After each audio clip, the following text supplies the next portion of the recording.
Yeah, it's green.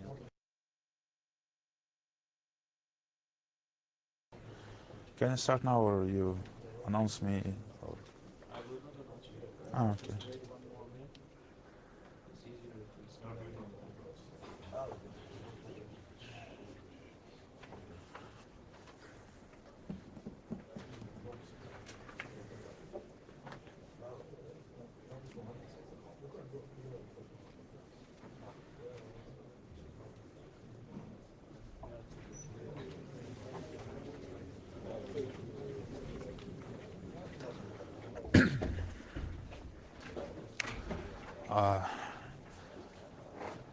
Hey, my name is Andrew Minkin, and today I'm going to tell you at least two stories from my work experience. And my talk is on geospatial development, so I should speak more about geodata and less about Go. So who am I? How can I be useful for you? I've been working for MedDev.io for the last 5 years, and now I'm team lead there. And I try to contribute to open source projects as much as I can, and one of my favorite projects is Meshbird. With Meshbird you can build virtual private networks between your data centers, virtual machines, or Docker containers. So I'm from Bishkek, it's the capital of Kyrgyzstan, and it's a small city with population around 1 million people, and for that 1 million people we have around 100 taxi services. One of our clients is a number taxi, is a leader on the market, and it processes more than 6,000 orders and has more than 600 online drivers and around 500,000 of clients. And 500,000 of clients is actually half of our city. So what's a taxi? First of all, it's our clients. Client books taxi via SMS, voice, or IPTV, or mobile application. And the order is processed by an operator, and once it becomes available to drivers, driver can take it from mobile application. Client sees in the taxi and goes to the destination point, and at the end the order is finished, and the client can see a report on the mobile application or on the website, and also the managers can do the same. And the average response, this workflow is automated by our backend systems, and the average response time for drivers is 20 milliseconds, and for operators 2.5 milliseconds. So first study is about simple in-memory data storage for geodata, and it starts from graduation work of our mobile developer. In the work topic was driver application for taxi service, and in the application he has animated the car, and it looked like this, but the animations don't work. So we thought, why not using this on the screen where the client can track driver location. And first challenge that we faced was lack of data. For instance, we get a new location from driver in 15 seconds, and we can't just decrease update interval because when driver's mobile application sends data to us, it gets status of current order, next order, and is there any others. And our first try was simple and simple. We tried to make a request, then we save coordinates, make another request, and then try animate the car. As you can guess, there were problems with it. We can't animate car properly, and it moves through fields, forests, quarters, and it looked like this, but it doesn't work. As a solution of the problem, we use OpenStreetMap routing machine for building roads, and our algorithm improved, and we have same timeout. We make a request, send coordinates, save, and send coordinates to our backend, build road via OSRM, and return to the client tab and animate the car. But we face with another problem with one-way roads. For instance, driver stays at the red point of on the crossroad, but his device has bad accuracy and location update. He stays on opposite side of the crossroad. Get these coordinates, send it to OSRM, and it builds a legit road, return to the app, and it looks ridiculous because marker moves so fast. And as a solution of the problem, we just check distance between 2 points and not building road for distances less than 20 meters. After several days of testing, we decided to release our applications and go to the next iteration because several things need improvements. First is the trip cost calculations were on the driver's side. At this point, we save server resources because we don't send useless requests. But and the second point, we have only one trust point. It's driver mobile application.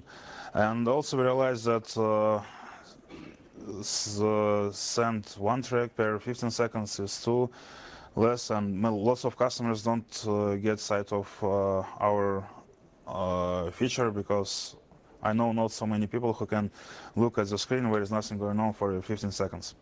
And also we has lots of problems with GPS module on the driver's side, and as for them, first two are associated with the device, and in our country we use brand new cheap Chinese device for a taxi service, and so we need to handle this too. And here is the tasks that we need to solve, and I want to say some words about saving mobile data. Why we need it?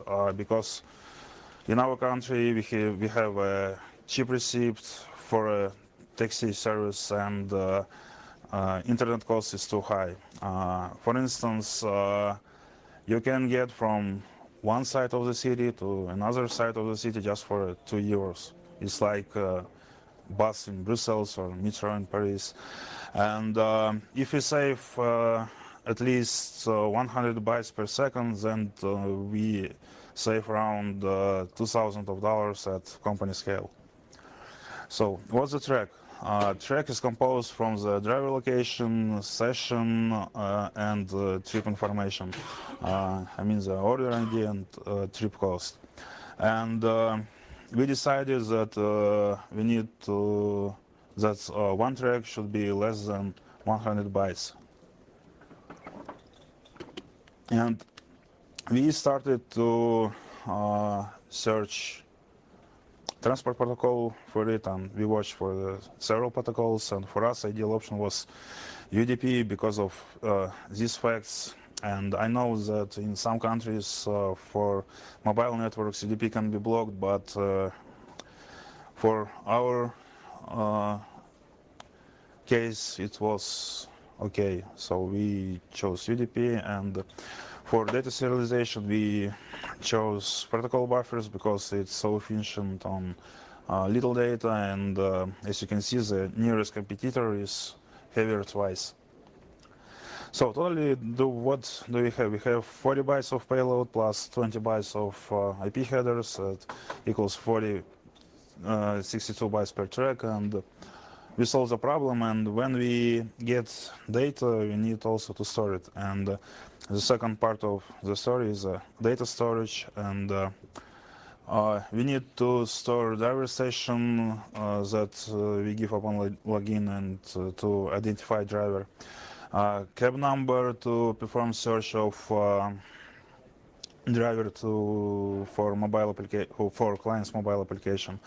Order ID and trip codes to save trip information on the server side. Last locations to perform search of nearest drivers, and then last locations to build a route. So in NumberTaxi we use Percona server to store all the data. We store drivers, fares, and everything in Percona. We use Redis server for caching purposes and Elasticsearch for geocoding. And in the second part of the story, I tell you more about how we use it. As I mentioned above, we have more than 600 online drivers, and use these storages to store data seems no expedient, and we decided to build our own in-memory storage. And first of all, we need a geoindex to store data, and we watched for two geoindices, KD3 and R3. And we had requirements for geoindex, and first we need to search any nearest points, and it must be balanced tree.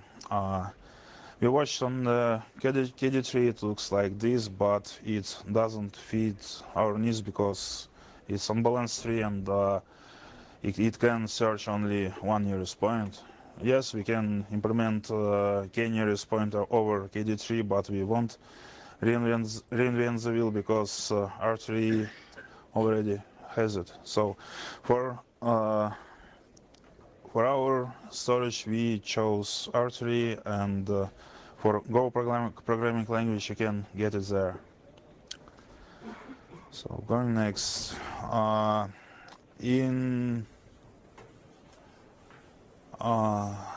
we live in not ideal world, and drivers can just turn off your phone, and you need to invalidate some data, and drivers workflow can be ideal for us.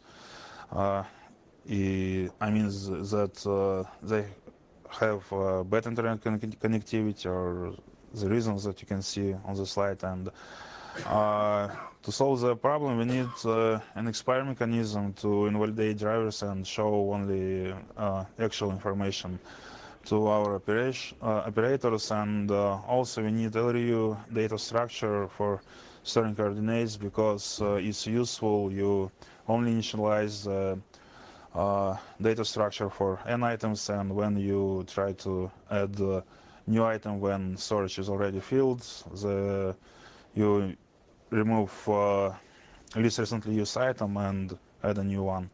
So here is the final storage architecture that we use. We store all data in memory. We're using R3 to perform search of nearest drivers, and also we use two maps for storing drivers and perform search by cab number or by session. So here is the algorithm on backend. We try to get data by UDP. We try to get driver from the storage. If it doesn't exist, we get some driver information from Redis. We check and validate data. We try to set driver to storage. If it doesn't exist, we initialize LRU. And finally, we update R3, and we use Go programming language to implement this because of these facts. And when we discovered Go, we fell in love with it and refactored all our microservices written on Python and Ruby to the Go programming language. And also we need HTTP IP to integrate to our service, and we implemented these endpoints, and at that point we were ready to deploy it. And I want to tell you, but before we need to know how to maintain it, and I want to tell you more about usual/status and bots, because first three items are obvious. So usual/status returns uptime since server has started, HTTP status counters, and total requests processed by the server. And we use bots to emulate our workflow for drivers and clients, and they are running near Morocco or Congo to prevent influence on our customers. So for a client mobile applications looks like this. We get client card location from the server sensors. We get nearest drivers with rows, we animate each car, and the update interval is 15 seconds for the client application. So that's the main slide of the first story, and the second story is about challenges with geocoding in developing countries. So Bishkek is a city with small quarters, and people book taxi to intersections very often. Also we have lack of data from Google, OpenStreetMap, and whatever provider we have, and also we can't trust GPS data from our drivers because, as I said above, we have bad devices. So we use OpenStreetMap data for our purposes because it's more detailed in our country, and also we have own database with addresses that collected from our drivers. So we need to find a way how to merge OpenStreetMap data with our own database, and we decided to build our own geocoder. And in our geocoder, we need to support these search formats. For instance, user can build query by street plus house number, intersection, name of institution, point of interest, microdistrict plus house number, or microdistrict plus street plus house number. And also we need to support different we need to support synonyms because we use shortest version of names, and we chose Elasticsearch because of ease of use, and we created addresses alias to combine two geo-indices with similar scheme, and we use OpenStreetMap data and drivers data, and drivers data populates from our drivers and improves search quality. So you only need to run /Ariadna update, and you may go and drink coffee, and when you drink coffee, Ariadna does this stuff. So here is a short list of features, and you can get it there. So thank you for your patience. If you have any questions, so that's all.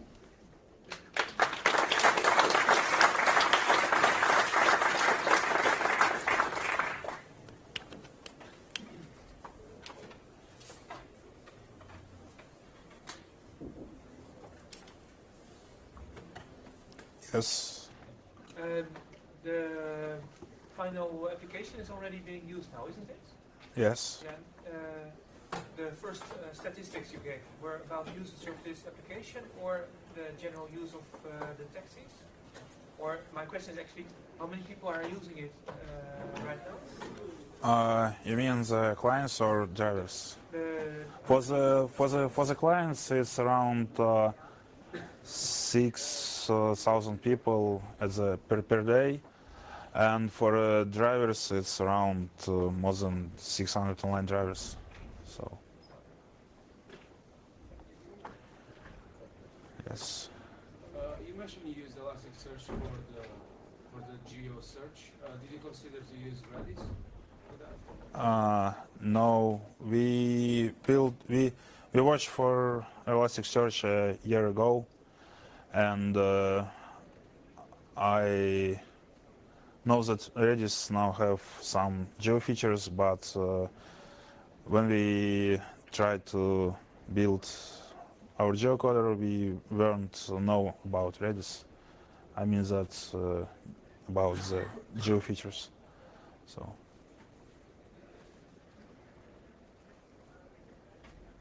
Any more questions? Yes. May I miss this out, but what is the difference between TCP and UDP connections in terms of data usage? For TCP, you need to do a handshake. So you need to send SYN, the NAC, and then SYNAC, and it's 60 bytes. only for only for connection. And UDP you send only datagrams, and you save at least 60 bytes because you don't need to. Yes. Yes. You mentioned that you use the OpenStreetMap data for showing the map. You have your own database of addresses and you merge them. Is it merged every time, or did you merge the addresses into the OpenStreetMap database?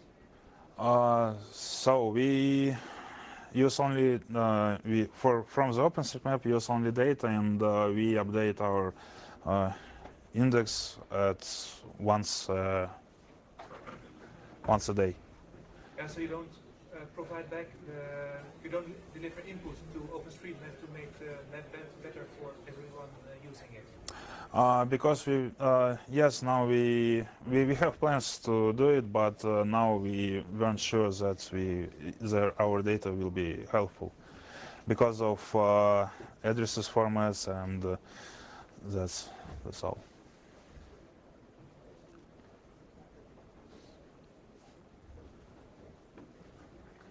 Okay, thank you. Okay. Okay. Thank you.